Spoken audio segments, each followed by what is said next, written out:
This is D. Jones. You're watching Thizzler. Like and subscribe below.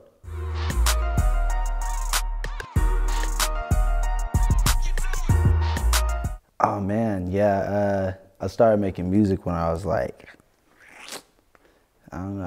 I've been into it. I've been into shit. Like I love it. I love it. I never wanted to do anything else. And like people wanted to be like firefighters and astronauts and shit they'll never be. They'll just sell car insurance and shit. I'll just be a musician, rapper, whatever. I started making music in like first grade. I started making beats around like 2008.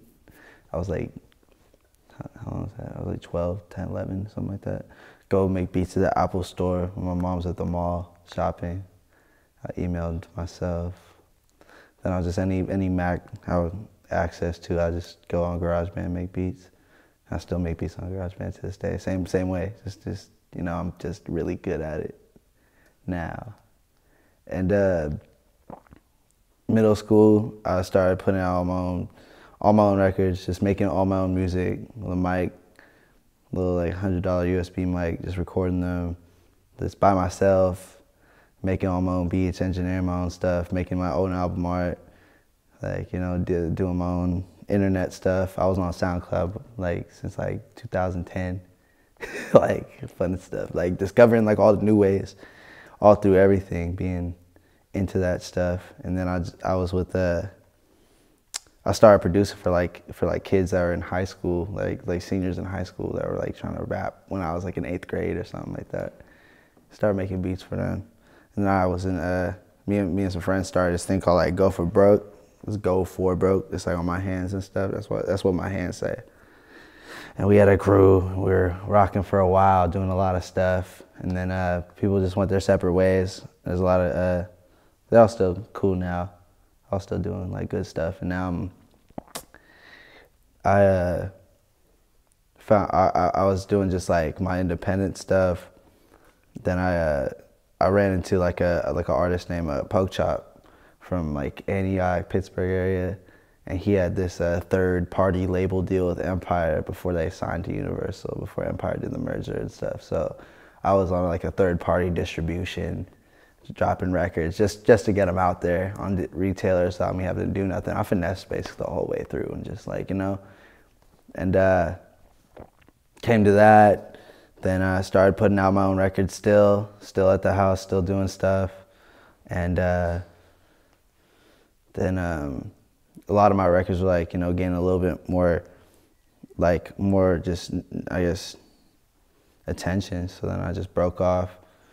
I grew out of my situations and like every time and just kept growing. And then one of my friends, he wanted to start like a studio, and he wanted me to help him start it. And then I guess he ran into like a friend of his at the skate park in Berkeley, and he owned a studio. And yeah, my homie Plizzy, my homie Emmett, like gave me this like spot at a studio in Berkeley like about a year ago now. And from there, I've just been making the records there ever since. Still engineering myself, now I engineer other people on the, like, as of right now, and just, keep making solid stuff.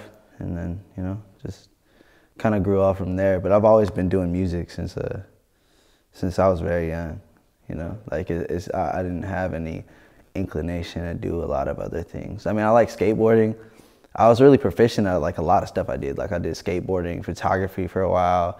When I was like in like middle school, I was publishing Thrasher like for my photography, and like cause I wasn't good at skateboarding, I just was taking pictures. And I don't know, just having a lot of business, cause my dad's like owns his own business, so like I kind of like learned how to maneuver by myself as an entrepreneur of a sense, so.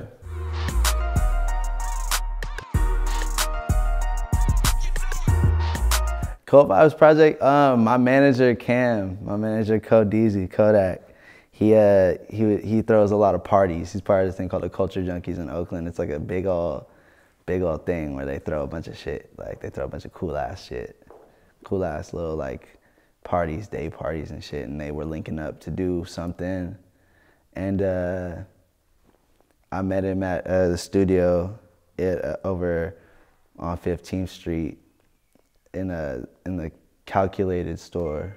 Shout out Cal and all them. But we met over there, I played him some records, and then we did this song called Oh Yeah, and that's the last track on Cold Vibes, one with Sue on it. And I don't know, went right from there. We just kept meeting up, kept building and shit like that, kept showing them records. And from there, we just kind of made a project out of it. Cause at first, like, you know, I just wanted to show him shit, you know, cause fucking nobody knew me. I'm always the new guy when it comes into this shit. Like, I always love being the new guy, cause it's like, boom, boom, boom. I'm always the better guy, period. You know, fuck it, why not?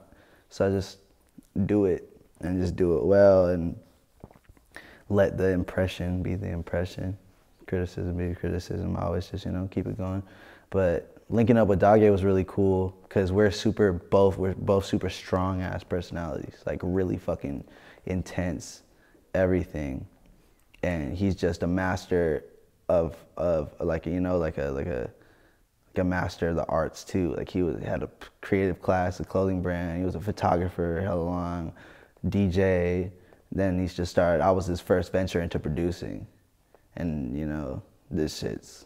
He's just like really good. Everything goes for everything. So we stood for the same type of shit in our, like, you know, selves. So it made a lot of sense. And then we wanted to put it out. We just kind of took our time, and like putting it out was like a bitch to do. It was a lot of stuff regarding like how we wanted to do it and like whatever we wanted to do, and then fuck it, like it ended up being in there. And then we put it out, and it's a fun time. Put it all together. Everyone that was involved had a piece of it. Like from, like even just like us recording at the studio, it's just dropping it, doing the release party at the same place where we first met. You know, it's like it's a really nice thing. I always owe a lot of shit to Daghe. That's my big bro forever. Yeah, for real.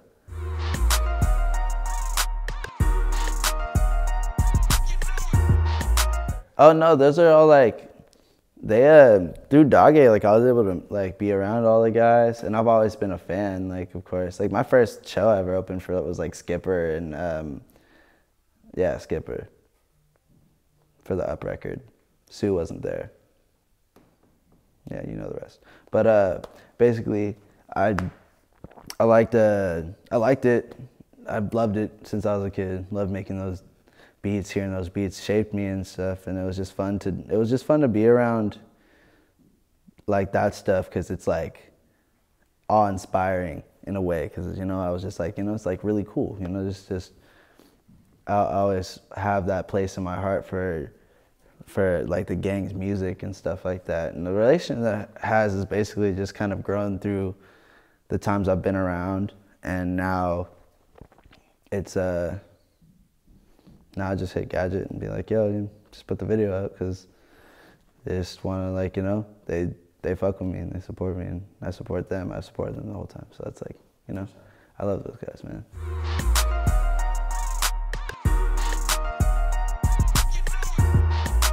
Well, I mean, it's not. I mean, nothing that's in the heart is ever on paper first, right? You know, like that's fake as fuck. But I mean, I got this on my arm. I got like this little thing, because it was a funny story, because I hit Sue and I was like, because I think he followed me on Twitter or some weird shit. Like I met him a couple times and shit. But I was like, yo, dude, I want to get this tattoo.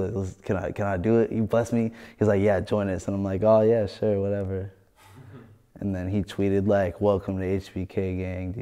Jones, and all my friends from back home and stuff had a big trip over it, and they're like, you know, it was cool, but I mean. I don't. That question always like gets me when people ask me shit like that. I'm like, well, I mean, do I gotta sign a deal with HBK? I don't know, but as far as I'm concerned, like, you know, it's like those are my older friends, the uncles I always had, just never met, you know.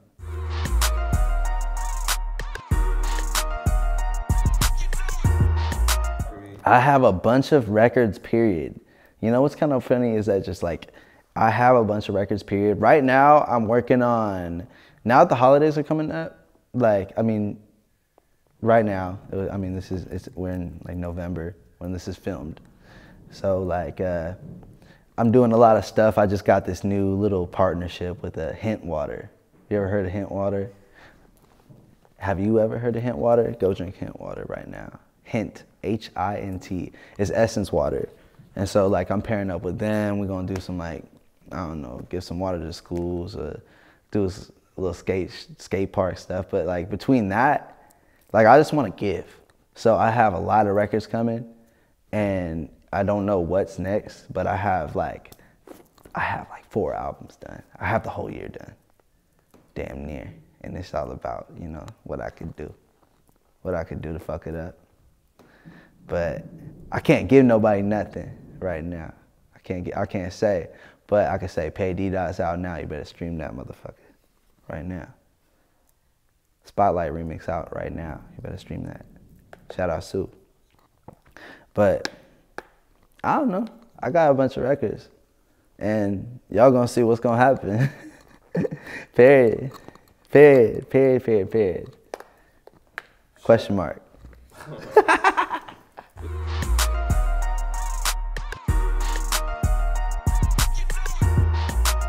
Well, when Sue initially, when we started like talking, cause like basically all of us are like really good friends. Like I started meeting I really look up to, so I'll talk to them a lot. Like I'll talk to it came in this like kind of like lapse of people that started hearing about me, started wanting to fuck with me, and I'm just, you know, I'm a great guy. I'm a great fucking person.